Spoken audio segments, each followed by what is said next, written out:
what the politicians are saying, all right?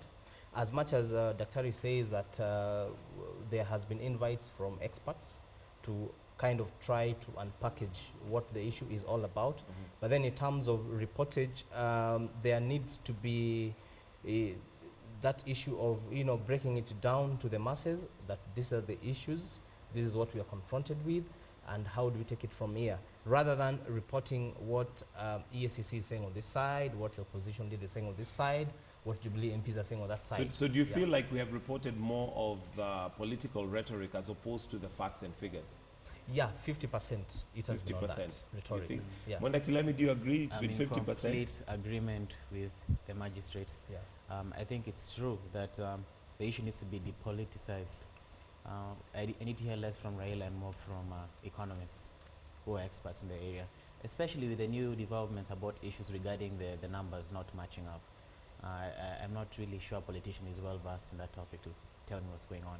When it comes to the general coverage, most people just know money is missing. If you ask them the details, they don't know the details. So I think we do need to do a better job at explaining the details to the people, and also separating the Eurobond from the general economy, because a lot of people are linking the Eurobond to the state of the economy, and the statistics show that the economy is actually, well, might be doing better, could be doing better, but it's positive, and the sound economic pillars are there. Also, issues of linking it with debt. Our country has a 46% debt ratio, which is not, it could be better, but it's not as bad as other European countries that have about 90% debt ratio, or some countries, developed countries, that have 100%. Okay, so what would you have would have been done differently as opposed to what has been done so far in regards to now having the public have a better and a clearer picture of what just the Eurobond is all about? Reporting just the facts, and hearing from experts in the field alone, not what this politician thinks about this topic, and not what this means for the wider economy. Let's just talk about the Eurobond as itself, see where it's going, what we know, and work with the numbers. A lot of issues are being reported based on suspicions and based on innuendos. So it's good we just report on what the numbers are telling us and give some trust to government to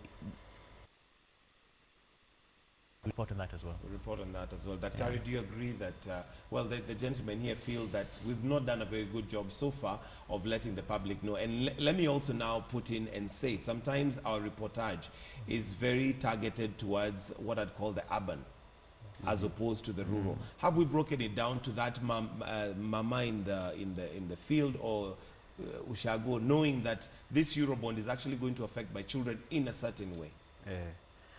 That's a fair question. I'd like to differ with my colleagues a little bit, in the sense that there's no way you can actually discuss, the media can actually discuss a question as complex as the Eurobond and not privilege the voices of politicians within society, because as it is, this very question has political connotations to it. It's an economic question, it's a social question, it's a national question.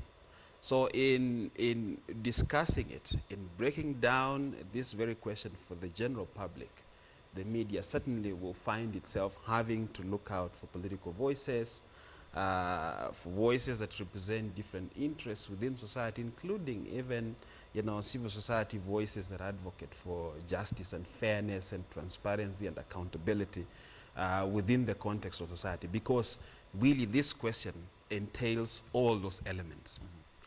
As to whether the media has done a good job in ensuring that grassroots, within the Kenyan society understand what this question is about, I think that as when the story broke out, obviously it was still, it was dominated mostly by elite political voices, but as time has moved on, we've seen an effort by several sections of the media to begin to break it down, and involve more voices, because if you look at the pages of the newspaper now, you see a diverse number of voices from the Kenyan society commenting on that particular issue. Whether those voices are sourced as official sources for news stories, and or people who are just writing through the mailbox to the editor, you know, to comment on that particular story. You see that effort happening presently. But that because this story is still around, it hasn't gone away. I think that it would be better if we can see a lot more of this happening, media trying to get out of their way to ensure that there's a sense in which they bring in more participation, particularly so from the grassroots.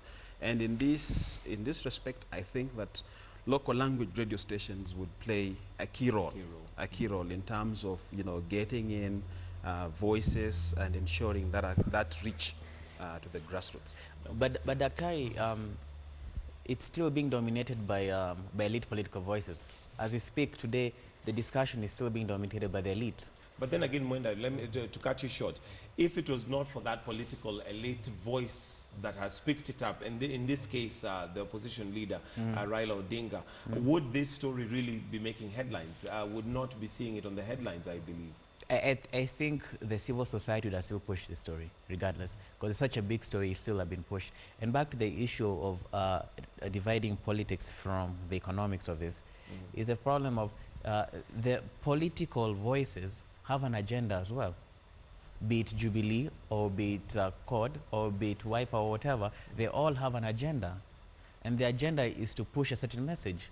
So the opposition's message is that this government is not performing. So it's in their interest to push through the numbers that show this government is not performing. Now, if we had independent economists looking at it, they could tell us a more fair picture. That's just my point. Okay. Oh, do you think we can, William, do you think it's possible to actually separate politics from this, especially given that the, I don't want to call him the whistleblower, but the person who brought it to the surface is a politician? Yes, correct. Just a quick rejoinder to what Dr. has said. It is still, notwithstanding the juicy aspect of political rhetoric, it is still possible to have an objective analysis of the issues.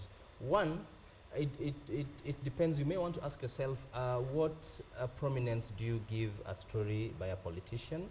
And two, what is the tonnage of that report? And three, I've seen some of the media establishments, even before their primetime news, they give a commentary. Yes. And that commentary will be like giving a stand that this is the position, this is what is happening, and this is what we are calling out for.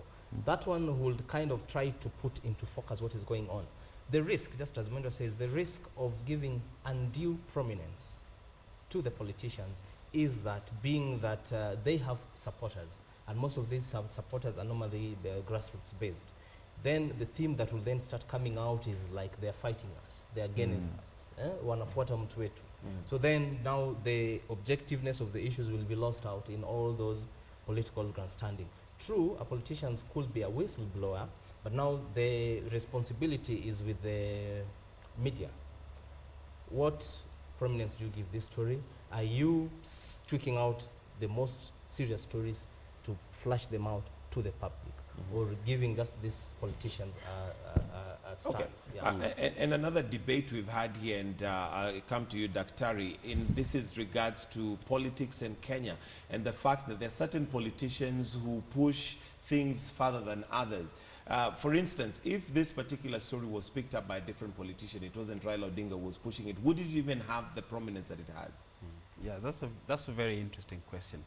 But also understand this, you know, the former Prime Minister speaking as the leader of the opposition, you know, obviously then wears that hat of, you know, a counter check to the governance system that is in place presently. So he comes in to critique, but also to say that this is a problem. This is a matter that is happening right now that needs public attention. That we shouldn't lose. He plays the role of the opposition from outside of parliament and other established institutions that might be there. So for him to push that agenda, I think that there is no problem with that. And we should view that as a positive thing. But also, just what you've mentioned, I think that former Prime Minister Raila Odinga occupies, I think, a very interesting and special place in Kenya's politics. So every other emerging political issue. And the Eurobond, believe you me, is actually a political issue. Because the key fundamental decisions that informed that particular process were actually political. They were actually governance questions. So every other political question that comes up, emerging question that comes up, somehow you will always find that he's very quick to come in to set the agenda, which I think is not a wrong thing. There could be other people within the Kenyan society who have that capacity to do the same, but they don't do it. So he does it. I think that there's no problem with that. Okay.